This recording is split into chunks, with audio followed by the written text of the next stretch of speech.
বিশিষ্ট Islamic scholar, বাংলাদেশের 18 কোটি মানুষের নয়নের মণি,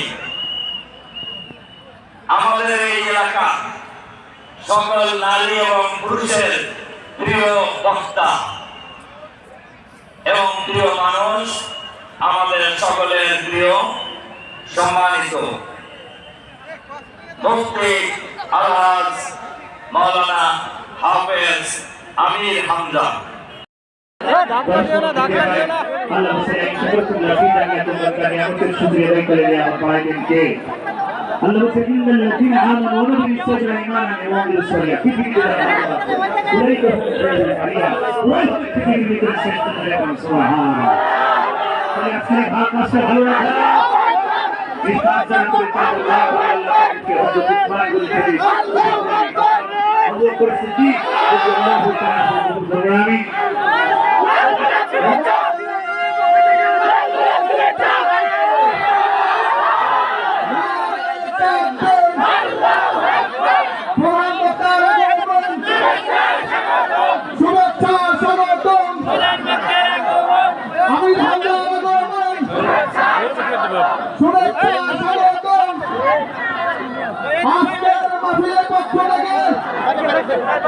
লাল গোলাপ শুভেচ্ছা।